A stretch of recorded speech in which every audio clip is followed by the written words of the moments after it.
Bottle art വർക്കാണ് ചെയ്യാൻ പോകുന്നത്. എന്നോട് കുറേ പേര് റിക്വസ്റ്റ് ചെയ്യുന്നു ബോട്ടിൽ ആർട്ട് വർക്ക് ചെയ്യുമെന്ന്. അപ്പോൾ നമ്മൾ ഈ ചാനലിൽ എല്ലാം ബേസിക് മുതലേ തുടങ്ങുള്ളൂ. അതായത് ഒന്നും അറിയാത്ത ഒരാൾക്ക് വരെ ചെയ്യാൻ പറ്റുന്ന, അല്ലെങ്കിൽ അങ്ങനെയുള്ള ആൾക്കാർക്ക് ചെയ്ത് തുടങ്ങാൻ പറ്റിയ ഒരു ആർട്ട് വർക്ക്, അല്ലെങ്കിൽ ആ ഒരു രീതിയിൽ നമ്മൾ എല്ലാം ചെയ്തു തുടങ്ങുള്ളൂ. അപ്പോൾ അതുപോലെ നമ്മൾ ബോട്ടിൽ ആർട്ട് വർക്കിനും നമ്മളെ ബേസിക് ഫസ്റ്റ് വീഡിയോ, നമ്മൾ ഓൾറെഡി ബോട്ടിൽ ആർട്ട് കിറ്റ് എന്ന് പറഞ്ഞിട്ട് ഒരു വീഡിയോ അപ്ലോഡ് ചെയ്തിട്ടുണ്ട്. അപ്പോൾ കാണാത്തവരുണ്ടെങ്കിൽ ജസ്റ്റ് ഒന്ന് പോയി കണ്ടു നോക്കുക. ഞാൻ ലിങ്ക് ഡിസ്ക്രിപ്ഷനിൽ ഇടാം കേട്ടോ. അപ്പം അതൊരു കിറ്റാണ്, കുറേ മെറ്റീരിയൽസ് ഒക്കെ ഇൻക്ലൂഡ് ചെയ്തിട്ടുള്ള ബോട്ടിൽ ആർട്ടിൻ്റെ കിറ്റ്. അപ്പം ഇത് ആ മെറ്റീരിയൽസും പിന്നെ കുറച്ച് എൻ്റെ കയ്യിലുള്ള മെറ്റീരിയൽസ് ഒക്കെ ഉപയോഗിച്ചിട്ട് ഒരു ബിഗിനർ ലെവൽ ബോട്ടിൽ ആർട്ടാണ്. അധികം എന്താ പറയുക, ഡ്രോയിങ് സ്കിൽസ്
ഒരു ഫിനിഷോടെ കിട്ടാൻ വേണ്ടിയിട്ട് നമുക്ക് ഡാബ് ചെയ്യുന്നതാണ് നല്ലൊരു ഓപ്ഷനാണത്.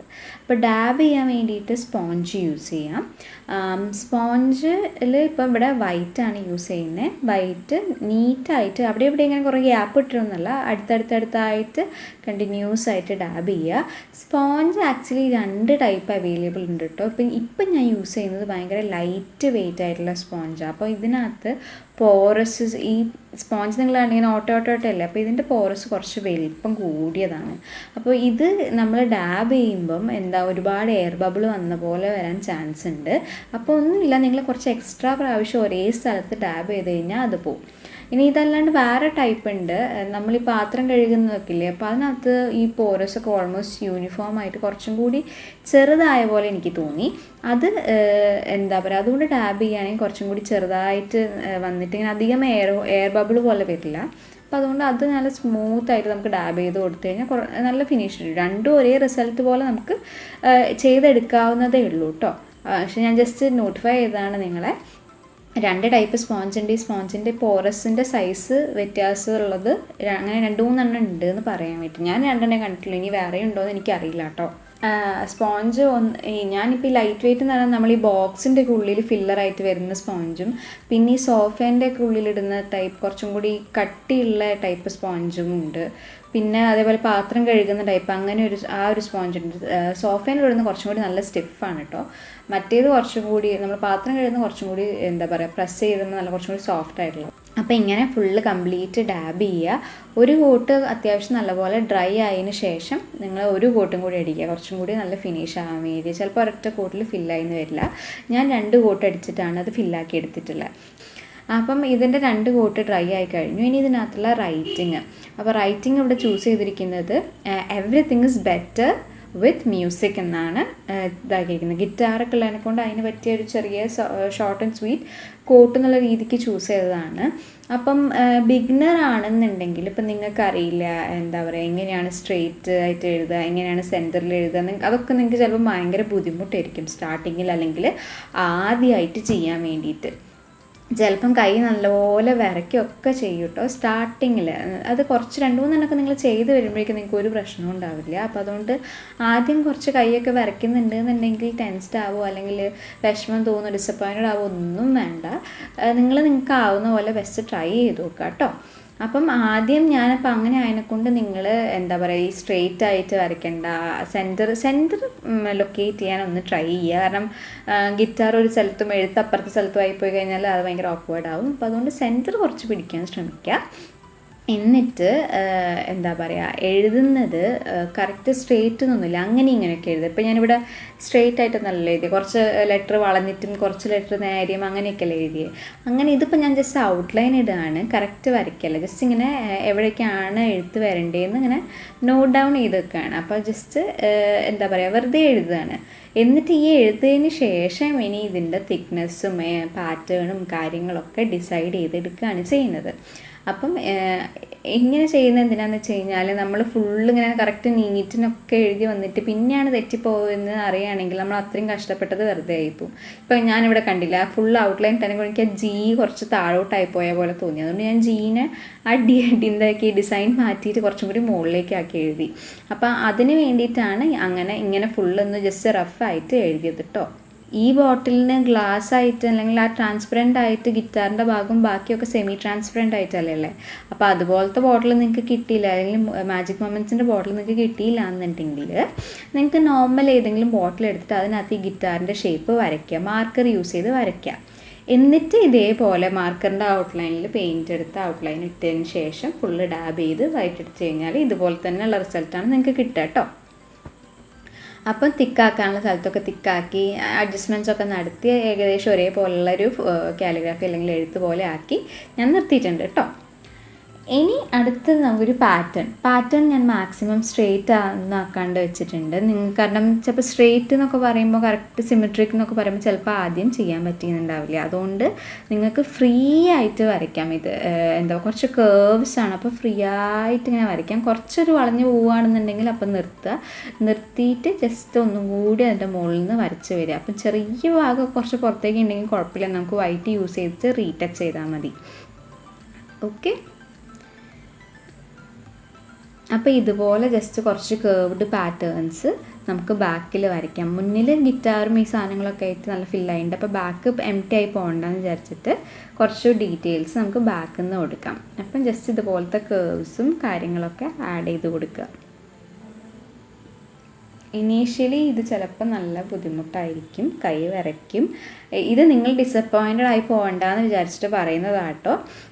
അപ്പം അത് എന്താ പറയുക, ആദ്യത്തെ 2-3 ബോട്ടിൽ ആർട്ട് വർക്ക്സിലേ നിങ്ങൾക്ക് അത് ഉണ്ടാവുള്ളൂ. അത് കഴിഞ്ഞ് കഴിഞ്ഞാൽ നിങ്ങൾക്ക് ഒരു പ്രശ്നവും ഉണ്ടാവില്ല കേട്ടോ. നിങ്ങൾ ഏറ്റവും എളുപ്പം എന്ന് വെച്ചാൽ വരയ്ക്കുന്നതിൻ്റെ മുന്നേ, കംപ്ലീറ്റ് ഫൈനലായിട്ട് വരയ്ക്കുന്നതിൻ്റെ മുന്നേ ജസ്റ്റ് ഫുൾ ഔട്ട്ലൈൻ ഇട്ട് പോവുക. ഞാൻ കംപ്ലീറ്റ് അങ്ങനെ കേട്ടോ ചെയ്ത്, ഔട്ട്ലൈൻ ഇട്ട് ഇങ്ങനെ വെച്ചതിന് ശേഷം പിന്നെയാണ് അതിനെ കട്ടി കൂട്ടിയിട്ട് എവിടേക്കാണ് കട്ടി കൂട്ടേണ്ടത്, എവിടേക്കാണ് ഫില്ല് ചെയ്യേണ്ടത് എന്നുള്ളതൊക്കെ ഡിസൈഡ് ചെയ്തിട്ട് ചെയ്യുന്നത്. ഇതെന്തിനാണെന്ന് വെച്ച് കഴിഞ്ഞാൽ സ്കെച്ച് ചെയ്യുന്നില്ലല്ലോ. അപ്പം ഇനി നിങ്ങൾക്ക് ഇത് ഇങ്ങനെ ചെയ്യുന്നത് ഭയങ്കര ബുദ്ധിമുട്ടാണെങ്കിൽ നിങ്ങൾക്ക് സ്കെച്ച് ചെയ്ത് വെച്ചിട്ട് ചെയ്യാം കേട്ടോ. ഓൾറെഡി പെൻസിൽ കൊണ്ട് ജസ്റ്റ്, പക്ഷേ അപ്പം മായ്ക്കുന്നതൊക്കെ ഭയങ്കര കെയർഫുള്ളായിരിക്കണം. നമ്മളിങ്ങനെ പേപ്പറിൽ മായ്ക്കുന്ന പോലെ ഒന്നും മായ്ക്കാൻ പറ്റില്ല, അത് കുറച്ച് റിസ്ക്കാണ്, ഇതിൻ്റെ നീറ്റ്നെസ്സിനൊക്കെ കുറച്ച് എഫക്റ്റ് ചെയ്യും. അപ്പോൾ അതുകൊണ്ട് മാക്സിമം ഇങ്ങനെ ഇത് ഫ്രീ ഹാൻഡായിട്ട് നിങ്ങൾക്ക് ചെയ്യാൻ പറ്റുന്നതുകൊണ്ട് ഇത് അങ്ങനെ ചെയ്യാം. വേറെ വീഡിയോയിൽ ഇതൊക്കെ എങ്ങനെയാണ് ഡീറ്റെയിൽഡ് ആയിട്ട് ചെയ്യുന്നതെന്നുള്ളതൊക്കെ ഞാൻ കുറച്ചും കൂടി എന്താ പറയുക ടാസ്ക് ഉള്ള പോർട്ടൽ ആർട്ട് വർക്ക്സ് ചെയ്ത് തരുമ്പം അല്ലെങ്കിൽ അതിൻ്റെ ട്യൂട്ടോറിയൽസ് അപ്ലോഡ് ചെയ്യുമ്പോൾ നിങ്ങൾക്ക് പറഞ്ഞുതരാം കേട്ടോ. ഞാനിതിനകത്ത് കുറച്ച് മ്യൂസിക്കൽ നോട്ട്സ് ആഡ് ചെയ്ത് കൊടുത്തു. ഇതിന് റെഫറൻസ് നിങ്ങൾക്ക് ഗൂഗിളിൽ നിന്ന് എടുക്കാം കേട്ടോ. ഞാൻ എൻ്റെ ബ്രദറിൻ്റെ കീബോർഡ് ബുക്കിൽ നിന്ന് എടുത്തതാണ്. അപ്പം നിങ്ങൾക്ക് അങ്ങനെ വേണം, എന്ത് ഡീറ്റെയിൽ ആയിട്ട് റെഫർ ചെയ്യണമെന്നുണ്ടെങ്കിൽ ജസ്റ്റ് ഗൂഗിളിൽ ഇതിൻ്റെ മ്യൂസിക്കൽ നോട്ട്സ് എന്ന് അടിച്ചു കഴിഞ്ഞാൽ കിട്ടും. മാക്സിമം നീറ്റാക്കി പ്രസൻറ്റ് ചെയ്യുക. ഈ വളവുകളും കാര്യങ്ങളൊക്കെ എന്താ പറയുക, കുറേ പുറത്തേക്കൊന്നായ പോലെ വരച്ചതുപോലെയൊന്നും നിർത്താതിരിക്കുക. കുറച്ച് കട്ടി കൂടി പോയാലും വേണ്ടിയില്ല, പക്ഷെ നല്ല സ്മൂത്താക്കിയിട്ട് ചിലപ്പോൾ ആദ്യത്തേൽ കുറച്ച് നല്ല ടൈം എടുത്തിട്ട് ചെയ്തു.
ഇങ്ങനെ ഉണ്ടാക്കി വെക്കുക എന്നുള്ളത്. അപ്പോൾ വെറുതെ ഉണ്ടാക്കി വെച്ചത്, ഞാൻ ഇതിനു വേണ്ടി ഉണ്ടാക്കിയൊന്നല്ല കേട്ടോ.